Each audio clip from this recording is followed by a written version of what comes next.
गोष्ट आईची चप्पल। सकाळचा वेळ होता, शाळेची बेल वाजणार होती। गावाच्या एका जुन्या प्राथमिक शाळेत चौथीत शिकणारा एक मुलगा नामदेव धावपळ करत होता।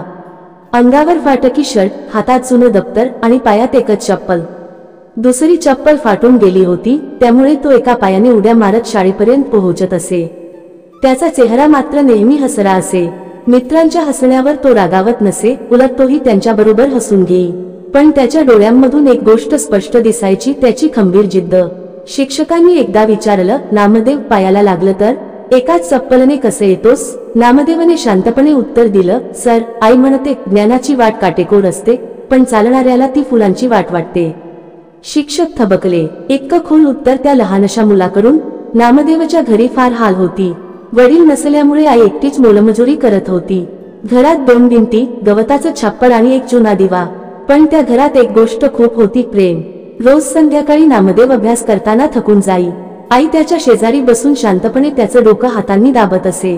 कधी स्वतः उपाशी राहून त्याला खाऊ घालायची। पण तिचं एकच स्वप्न होतं, माझा नामदेव शिकून मोठा माणूस व्हावा। एक दिवस गावात एक स्पर्धा लागली। गावचा बुद्धिमान मुलगा, पहिल्या क्रमांकाच्या विजेत्याला 500 रुपयांचं बक्षीस होतं। नामदेवने ठरवलं, हे बक्षीस मला पाहिजे, कारण त्याला आईसाठी नवीन चप्पल घ्यायची होती।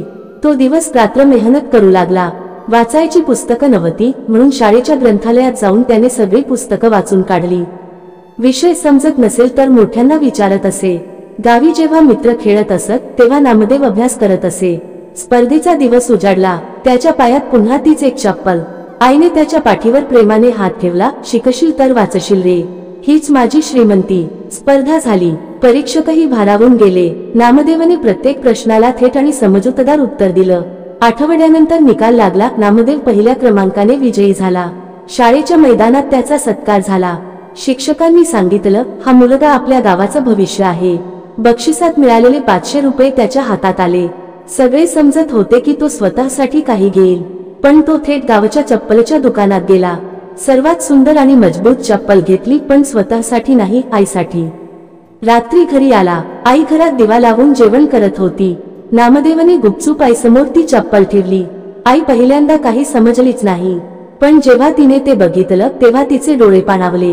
ती चप्पल उचलून गदगदून रडली।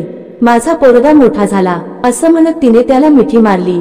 ही गोष्ट जरी साधी वाटली तरी त्यातले धडे खूप मोठे आहेत। या गोष्टीतून मिळणारे प्रेरणादायी विचार, संघर्षातून यश। नामदेवने गरिबी आणि अडचणींवर मात करत ज्ञानाच्या मार्गावर चालण्याचा निर्धार केला।